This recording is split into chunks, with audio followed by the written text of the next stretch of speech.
There is a specific quality to silence that only exists in the spaces between two people who know each other too well. A silence that is not empty, but heavy with unspoken calculations and the weight of history. I learned to recognize this silence early in my tenure as the executive assistant to Julian Thorne, a man whose name was synonymous with innovation, and whose bank account was a number so large it ceased to be meaningful to people like me. I am Claire, I am 32 years old, and for the past 4 years, my life has been organized around the rhythm of his schedule, the cadence of his demands, and the quiet, unacknowledged intimacy that develops when you are the gatekeeper to another human being's entire existence. We are not lovers, or at least we were not when this story began, but there is a kind of love that exists in professionalism, a devotion to the well-being of another person that transcends the contract signed on the first day of employment. I knew how he took his coffee, not just the temperature, but the specific angle of the cup on the desk. I knew when he was lying to investors because his left hand would twitch slightly against the mahogany table. I knew that beneath the billion-dollar empire and the steel gray suits, there was a man who carried the world on his shoulders and rarely let anyone see him buckle under the weight. And then, there was the joke. It was a small thing, a fragment of text typed into a glowing screen at 2 in the morning, when insomnia had wrapped its cold fingers around my throat, and I felt the need to connect with the outside world without revealing my identity. I had an anonymous account, a digital mask I wore to observe the world without being observed, a place where I could vent the peculiar absurdities of working in the stratosphere of high finance without jeopardizing my career. I wrote about the way Julian hummed when he was deeply focused, a low vibration that seemed to resonate through the floorboards of his penthouse office. I wrote about how he saved stray cats near the corporate headquarters, but pretended he didn't know their names. I framed it as a joke, a playful observation about the dichotomy of the ruthless billionaire and the secret soft heart, using hashtags that were trending, casting it into the void of the internet where I assumed it would disappear like smoke in the wind. I did not expect it to be found. I did not expect it to be traced. And I certainly did not expect the way the air changed in the room the next morning, a shift in atmospheric pressure so palpable it felt like a storm front had moved into the office while I was sleeping. I arrived at work at 7:30, as I always did, carrying the smoothie I knew he preferred on Tuesdays, green and bitter, and full of things that promised longevity. The elevator ride to the 42nd floor was usually a time for me to center myself, to review the agenda, to prepare the armor I wore to face the day. But when the doors slid open, revealing the sleek, minimalist expanse of the reception area, I felt a prickle at the base of my neck, that instinctual warning system that humans have evolved to detect danger before the conscious mind can process it. The receptionist, a young woman named Sarah who usually greeted me with a warm smile, looked down at her keyboard, her eyes avoiding mine. That was the first sign. In an environment as controlled as Thorne Industries, deviations from the norm are not accidents. They are signals. I walked toward Julian's office, the glass walls offering a view of the city skyline, the morning light filtering through the blinds in sharp, geometric lines. The door was closed. This was the second sign. Julian never closed his door during working hours unless he was on a confidential call, and my tablet showed no such calls scheduled. I knocked, the sound echoing softly in the quiet hallway, and waited. When his voice came through the wood, it was flat, stripped of the usual warmth he reserved for our private interactions. I entered, placing the smoothie on the coaster exactly where it belonged, and turned to face him. He was standing by the window, his back to me, looking out at the grid of streets below. He did not turn around immediately. He let the silence stretch, letting me feel the weight of it, letting me understand that something had shifted beneath our feet. When he finally turned, his expression was not angry. Anger would have been easier to navigate. Anger is hot, impulsive, something you can cool down with logic and apology. His expression was guarded, closed off, a shutter coming down over a window I had thought was permanently open. He slid a tablet across the desk toward me, the screen glowing with the familiar interface of the social media platform I used. There was my post. There were my words. There was the joke I had made about the humming and the cats, now framed not as affectionate observation, but as exposed intimacy. He did not speak. He simply looked at me, waiting for me to explain, waiting for me to dismantle the trust that had taken 4 years to build. I looked at the screen, then at him, and I felt a cold clarity settle over me. This was not just about a post. This was about boundaries. This was about the unspoken agreement that what happened in this office stayed in this office, that the vulnerability he showed only to me was not to be commodified, even anonymously, even as a joke. I did not panic. Panic is a luxury I cannot afford in my position. Instead, I took a breath, steady and deep, and I looked him in the eye. I told him that I understood why he was hurt. I told him that I had not intended to betray his confidence. I told him that I would resign if that was what he required to feel secure again. He did not accept my resignation. He did not fire me. He simply told me to leave the tablet and close the door behind me. And then the silence began in earnest, a silence that would last for weeks, a silence that would force me to examine every corner of my own heart and every motivation behind my actions. The days that followed were a study in distance. Julian did not yell. He did not make passive-aggressive comments. He simply withdrew. He communicated through email, even when I was in the next room. He canceled our morning briefings, opting to send lists of tasks instead of discussing them face-to-face. He stopped humming. The office, once a place of dynamic energy and shared purpose, became a sterile environment, a museum of what we used to be. I continued to do my job, because professionalism is not about how you feel. It is about what you deliver.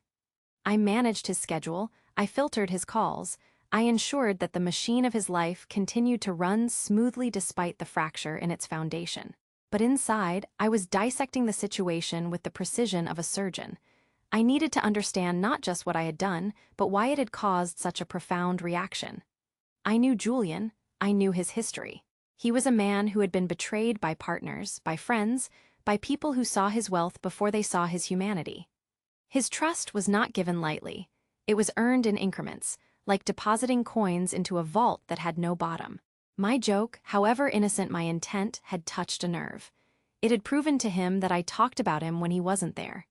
It had proven that his quirks, the things he thought were private between us, were material for public consumption. I could not blame him for feeling exposed, but I also knew that there was more to it. There was a layer of insecurity beneath the anger, a fear that I did not respect him, that I saw him as a character in a story rather than a person. This was the misunderstanding I had to resolve. I could not simply apologize and expect things to return to normal. An apology fixes the symptom. It does not cure the disease. I had to restore the trust, and that required a strategy built on transparency and patience. I began to document everything, not to protect myself legally, though that was a consideration, but to ensure that my actions were beyond reproach. I stopped using social media entirely. I deleted the anonymous account. I removed any digital footprint that could be construed as a breach of confidentiality. I wanted him to see, through my actions, that I valued his privacy more than my own need for expression. But actions take time to speak. In the meantime, I had to endure the coldness. I had to walk into his office every day and feel the chill radiating from him, knowing that I had caused it, knowing that I had the power to fix it, but lacking the key to unlock the door. I started to observe him differently during this period. When you are shut out, you become an anthropologist of the person you love. I watched how he interacted with others. He was sharper with the board members, more dismissive with the assistants. The stress was manifesting physically. There were lines around his eyes that hadn't been there before, a tension in his jaw that suggested he was grinding his teeth at night. I realized that my mistake had not just hurt him emotionally, it had destabilized his sense of safety. For a man who controls everything, the idea that his inner circle was leaking information, even trivial information, was a threat to his sovereignty. I needed to show him that I was not a leak, I was a vessel. I began to leave notes on his desk, not about schedules, but about work. I highlighted potential security risks in our communication channels. I suggested encryption updates for his personal devices. I did not sign them with anything other than my initials. I wanted him to see that I was thinking about his protection, that my mind was working to fortify his walls, not tear them down. It was a subtle campaign, a whispering of loyalty through the language of logistics. He noticed. I could see the notes being moved, could see that he read them, but he did not acknowledge them. The silence persisted. Then came the escalation. It was a Thursday, 3 weeks after the incident. I was working late, as I often did, ensuring that the preparations for the Tokyo conference were flawless. The office was dark, the city lights twinkling below like a field of stars. I heard the door to his office open. He was still there. This was unusual. He usually left by 7. I walked to the doorway, hesitant, and found him standing by the window again, in the same spot where he had confronted me weeks ago. He looked tired, he looked human. I did not speak. I waited. He turned and looked at me, and for the first time in weeks, his eyes held something other than ice. They held exhaustion. He asked me why I stayed. It was a simple question, but it carried the weight of everything unsaid. Why did I stay in a job where I was mistrusted? Why did I continue to serve a man who had shut me out? I told him the truth. I told him that I stayed because I believed in the work we did. I told him that I stayed because I knew the value of what we had built, and I was not willing to throw it away because of a moment of poor judgment. I told him that I understood the gravity of my error, but I also believed that people are allowed to make mistakes and earn their way back. He listened. He did not interrupt. When I finished, he walked over to his desk and picked up a file. He handed it to me. It was a report from the IT security team. They had traced the post. They had confirmed it was me. But there was something else in the file. A comment thread. Someone had replied to my joke. They had guessed who I was. They had started digging. They had started asking questions about his private life, using my post as the starting point. My joke had not just been a breach of trust, it had been a security vulnerability. It had opened a door that someone else was trying to walk through. This was the evidence I needed. This was the root cause. It wasn't just that I had joked. It was that the joke had consequences I hadn't anticipated. It had put him at risk. This changed the narrative. It wasn't just about hurt feelings, it was about safety. I looked at the file, then at him. I told him that I understood now. I told him that I hadn't seen the ripple effect, that I had been focused on the humor and missed the danger. I apologized, not for the joke, but for the lack of foresight. I apologized for failing to protect him. He nodded slowly. The ice in his eyes began to crack. He told me that he had assumed the worst. He had assumed I was careless with his life. He told me that he had been preparing to let me go, that he had been drafting the termination papers in his head every night. But seeing me stay, seeing me work, seeing me focus on his security even when he was cold to me, had made him hesitate. He admitted that he was tired. He admitted that he was lonely. He admitted that the idea of losing me, of having to train someone else to know the rhythm of his life, was a prospect that felt heavier than the breach of trust itself. This was the turn. This was the moment the misunderstanding began to shatter. It was not a dramatic explosion of emotion. It was a quiet admission of dependency. He needed me, not just as an assistant, but as a partner in the management of his existence. And I needed him, not just for the paycheck, but for the purpose he gave my days. We stood there in the dim light of the office, the city humming below us, and the distance between us narrowed, not physically, but emotionally. The climax of this story was not a grand gesture. It was a conversation that happened the following Monday in his office with the door open. He asked me to sit.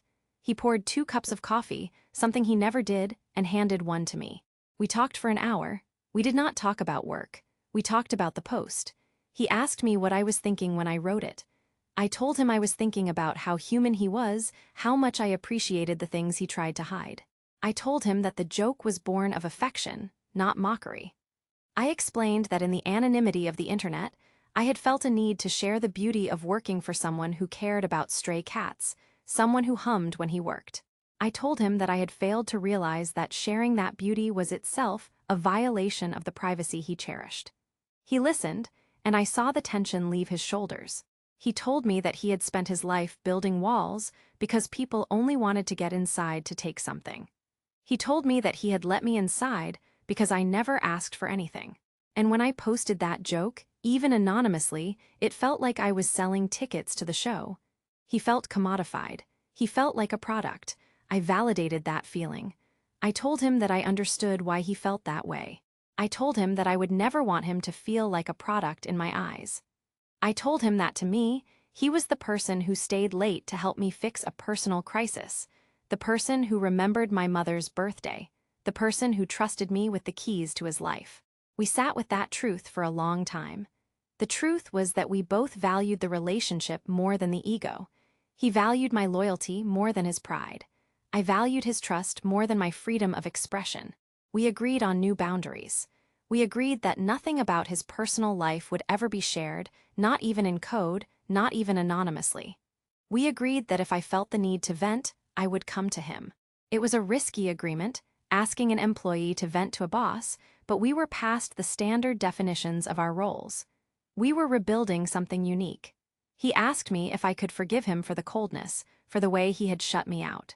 I told him that I understood his defense mechanism, that I did not take it personally because I knew it was about his fear, not my worth. This was the emotional breakthrough. The truth surfaced not as a weapon, but as a bridge.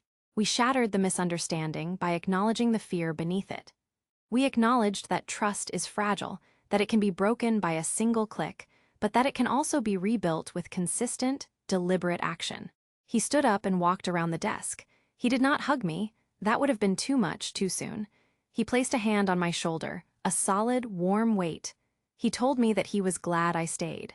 I told him that I was glad he asked me to, and then we went back to work. But the work felt different. The silence was gone. The air was clear. The humidity of the unspoken had evaporated, leaving a space where honesty could breathe. The falling action of this resolution was a process of healing that took place over the next few months. It was not immediate. Trust, once fractured, leaves a scar.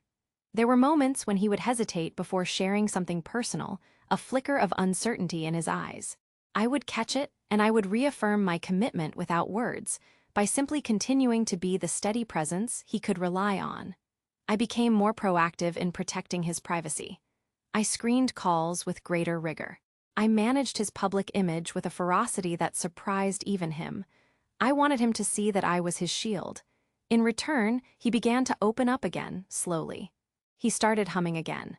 I heard it one afternoon while I was organizing files in the outer office, a low, familiar vibration that signaled he was focused and at ease. It was the sound of normalcy returning. He started leaving the door open again. He started asking for my opinion on decisions that went beyond logistics. He asked me what I thought about a potential merger, not because he needed the data, but because he wanted my perspective. This was the true sign of restoration. He valued my mind again, not just my hands. We began to have lunch together occasionally, not as boss and assistant, but as two people who enjoyed each other's company. We talked about books, about travel, about the things that mattered to us outside of the office. I learned that he loved painting, a hobby he kept entirely secret. He showed me a sketch once, a rough charcoal drawing of the skyline. It was vulnerable and imperfect, and I treated it with the same reverence I treated his contracts. I did not share it. I did not joke about it. I honored it. This was the new dynamic. A relationship built on conscious choice rather than assumed proximity. I realized that the incident, as painful as it was, had been necessary. It had forced us to define what we were to each other. Before the joke, our relationship was based on habit. We were comfortable. We were efficient. But we had not examined the foundation. The crisis forced us to inspect the beams, to reinforce the structure. We emerged stronger because we had chosen to repair rather than replace. I saw changes in myself as well. I became more mindful of my digital footprint. I realized that in the modern world, privacy is a currency, and I had spent it carelessly. I learned to value the quiet moments more than the public validation.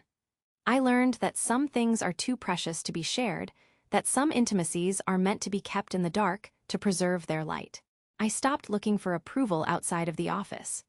I found my validation in the work, in the trust restored, in the knowledge that I was essential to the functioning of a life I respected.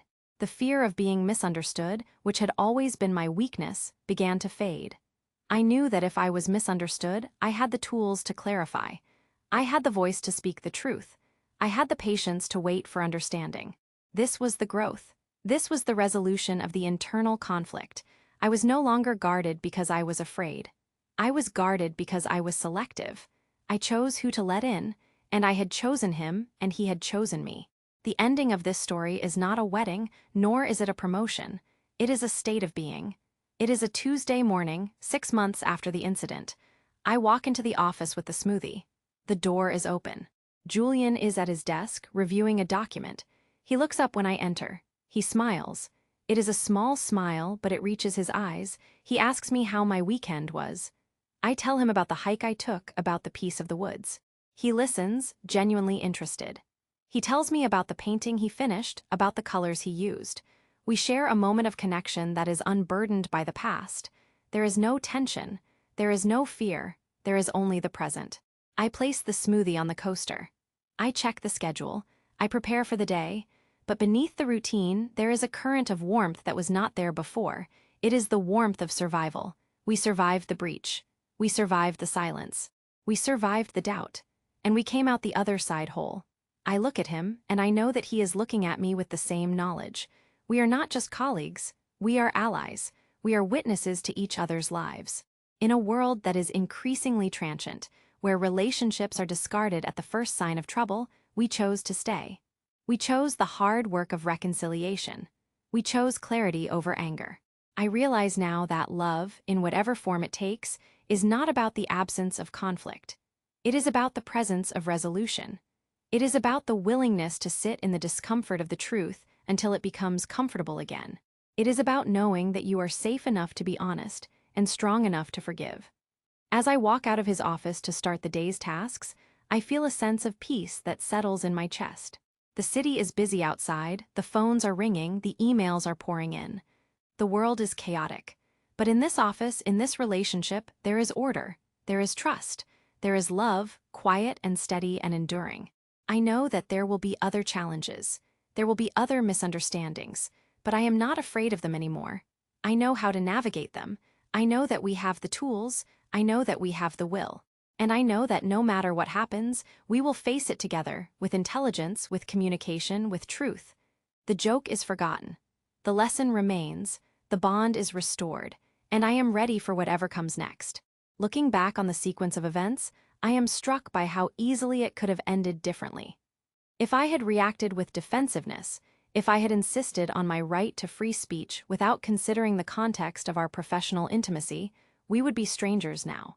If he had reacted with immediate termination, if he had let his insecurity dictate his leadership, I would be unemployed and bitter.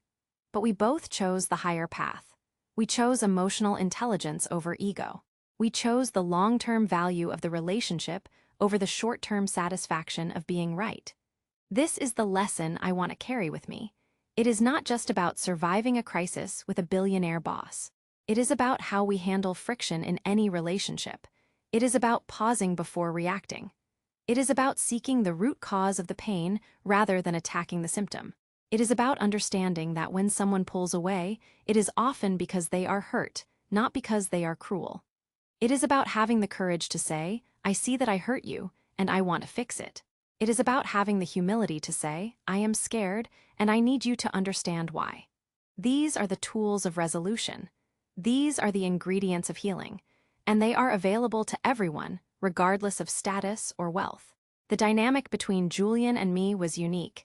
Yes, because of the power imbalance, because of the public scrutiny, because of the stakes involved. But the core of it was universal. It was two people trying to find their way back to each other through the fog of misunderstanding. It was two people deciding that the connection was worth the effort. I think about the women who might hear this story, the women who are navigating their own complex relationships, their own workplace dynamics, their own fears of being misunderstood. I want them to know that clarity is possible.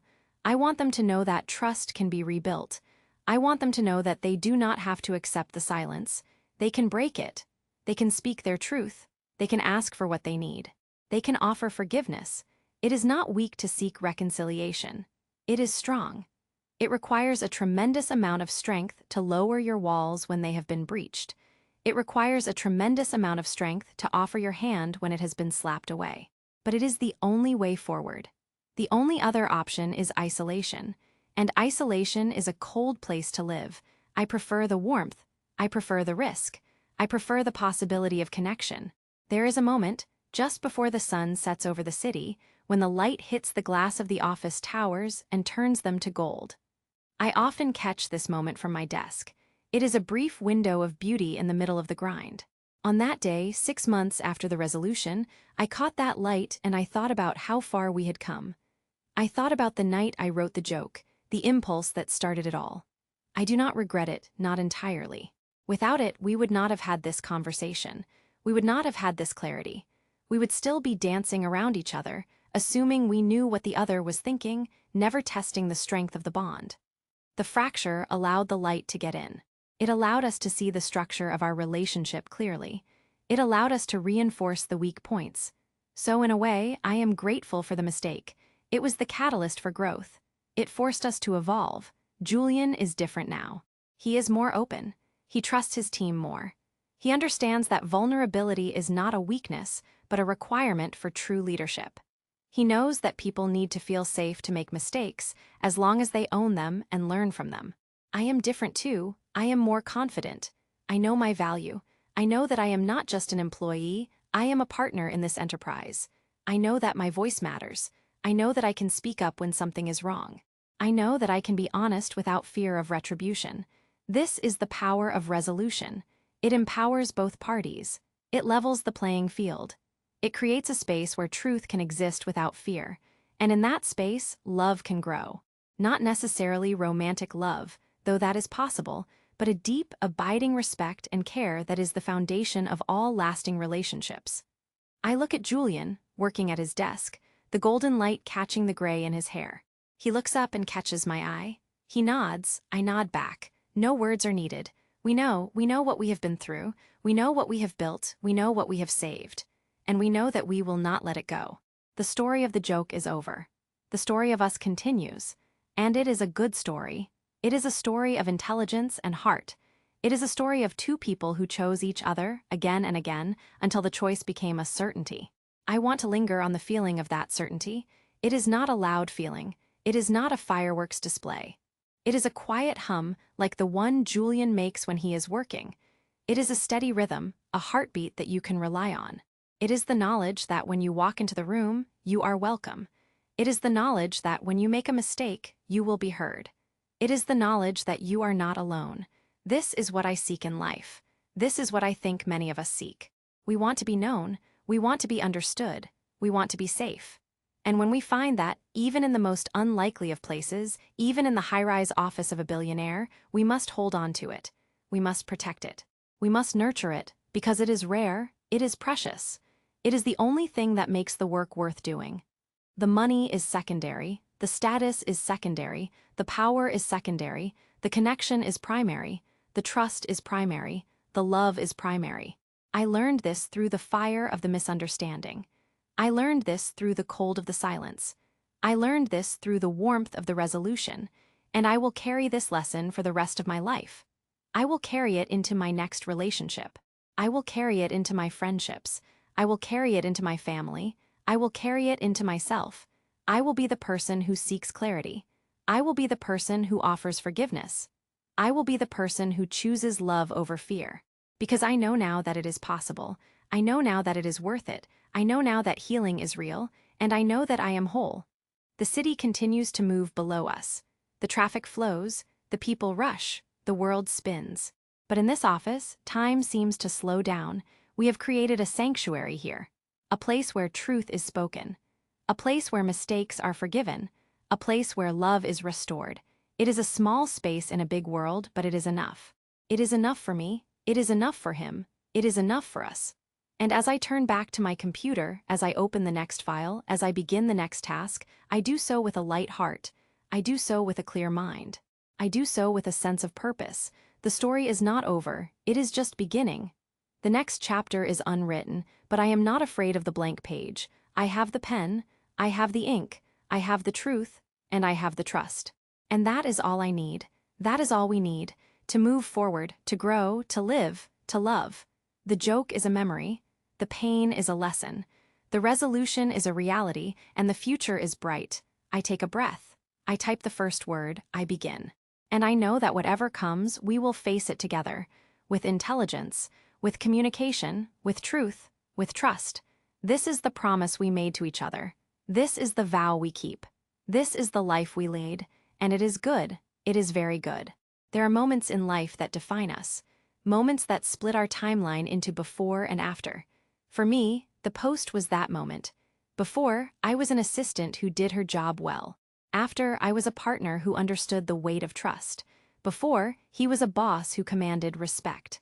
After, he was a man who offered it. The transition was not easy. It required us to strip away the titles and look at the humans beneath. It required us to be honest about our fears. It required us to be vulnerable in an environment that rewarded strength. But we did it. We navigated the storm. We found the calm. And now, we sail on steady waters.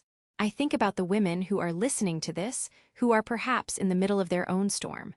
I want to tell them to hold on. I want to tell them that the silence is not the end. I want to tell them that the misunderstanding is not the final verdict.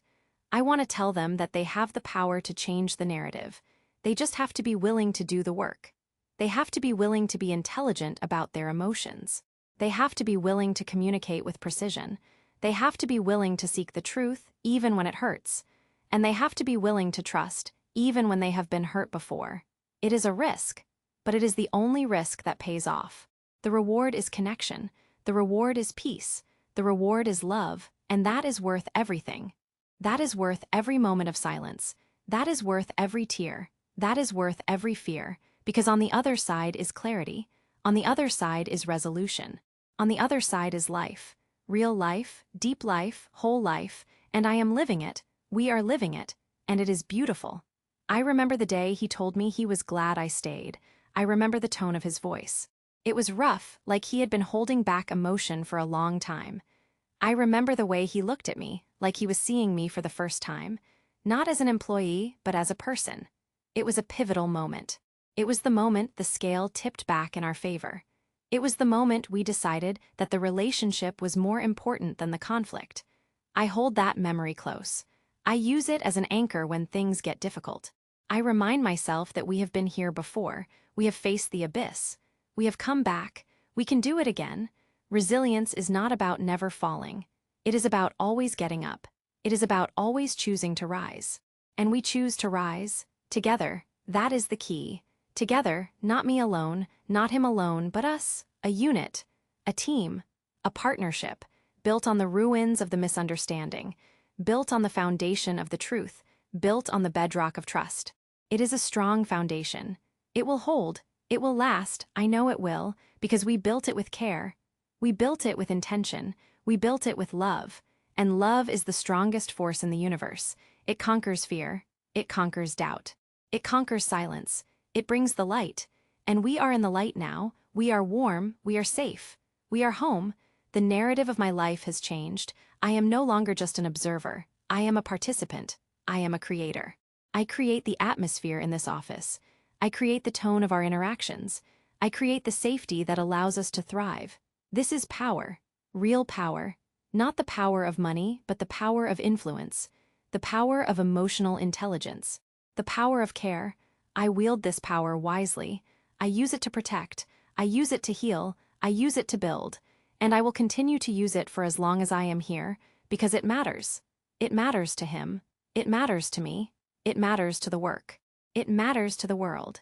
Because when we heal our own relationships, we contribute to the healing of the world. We send out ripples of positivity. We show that it is possible to resolve conflict without violence. We show that it is possible to forgive without forgetting. We show that it is possible to love without losing ourselves. This is the message I want to send. This is the legacy I want to leave. Not the work I did, but the way I did it. Not the money I made, but the relationships I nurtured. Not the status I achieved, but the integrity I maintained. This is what counts. This is what remains, and I am proud of it. I am proud of us. I am proud of the story we wrote. It is a story of hope. It is a story of redemption. It is a story of love. And it is true, every word of it, every moment of it, every feeling of it, it is true. And that is the most important thing of all. The truth, the whole truth. And nothing but the truth, that is what we found. That is what we keep. That is what we are. So I sit here in the quiet of the office, the city humming outside, the light fading into evening. I am ready for tomorrow. I am ready for the challenges. I am ready for the joys, I am ready for life. Because I know who I am, I know what I value, I know what I want. And I know that I am not alone, I have the trust, I have the truth, I have the love, and I have the hope. And that is enough. It has always been enough. It will always be enough. The end of this story is not an end, it is a beginning, a new beginning, a better beginning. A beginning built on the lessons of the past. A beginning built on the promise of the future. A beginning built on the strength of the present. I am here, I am now, I am whole. And I am happy, truly happy, deeply happy, completely happy. And I know that he is too. We are both happy. We are both whole. We are both free, free from the past. Free from the fear, free from the silence, free to be us. And that is the greatest gift of all. The gift of freedom, the gift of trust, the gift of love. I accept it, I embrace it, I live it, and I will never let it go. Never.